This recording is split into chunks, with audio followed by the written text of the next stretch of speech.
Probably my favorite night of the trip so far was the night in Mississippi where we met Matt and Adam and just had like a bonfire in their backyard. We met these cool kids at the bike shop, and we had no place to stay that night. And I was just like, I just asked, I was like, are there any places in the area that we could camp? And this kid, Matt, let us camp in his backyard, and we hung out with him and his friend who worked at the bike shop, and it was just a really fun night. It's definitely been one of the biggest lessons of the trip. It's just been to trust the process, because earlier in that day, we're thinking like, man, how's this gonna end? His tires messed up, his rims messed up. Like, are we even gonna get to the bike shop? And then we kind of just calm down, fix it, roll in, and it ends up working out for the best. It ends up being one of the most fun nights of the trip. So it's kind of like just letting things unfold and letting things happen as they want to. And when we've not had resistance to the way things were happening, we've ended up having some really great nights.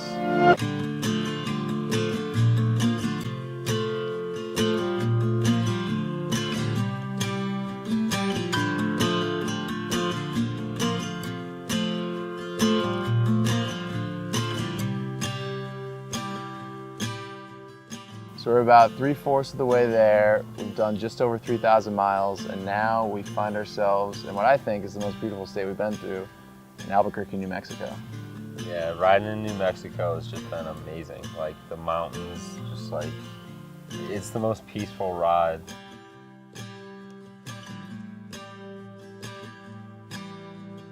About to meet a couple of brothers on a cross-country journey via bicycle, and they're filming a documentary to boot.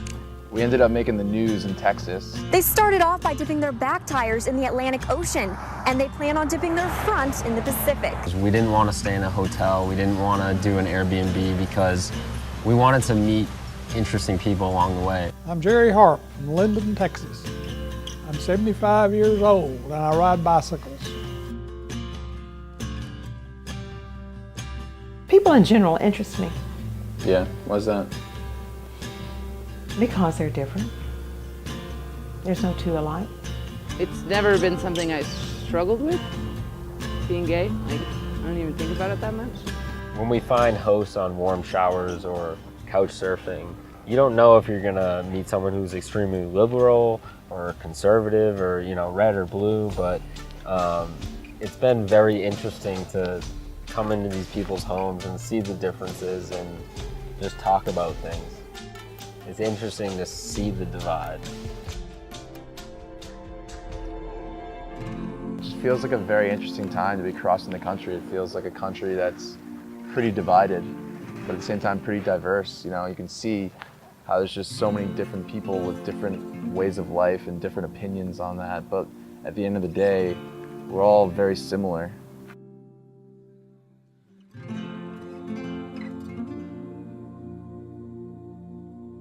Every day you can choose love, and every day you can choose to be kind and good to people. And that's really what's going to make the difference, I think.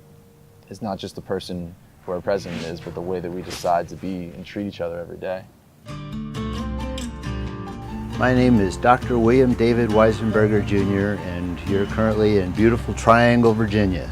My name is Marty Demers. I'm Brian Van Buren. My name is Kate Kevel. I'm Tim Moffitt. I'm Katie Mack. I'm Nick. My friends call me Steen. My name's David, and I'm a Zen monk on the road. No one person is better than any other person. No one has an instruction booklet. Then once we heard you going to California, we're like, wow, that's the coolest thing we ever heard. It's like we'll drive you halfway. Yeah. If you had one message to the world, what would it Be excellent to each other. And just be good to everybody, even someone that's an asshole to you. Just kill them with kindness, and the world would be awesome.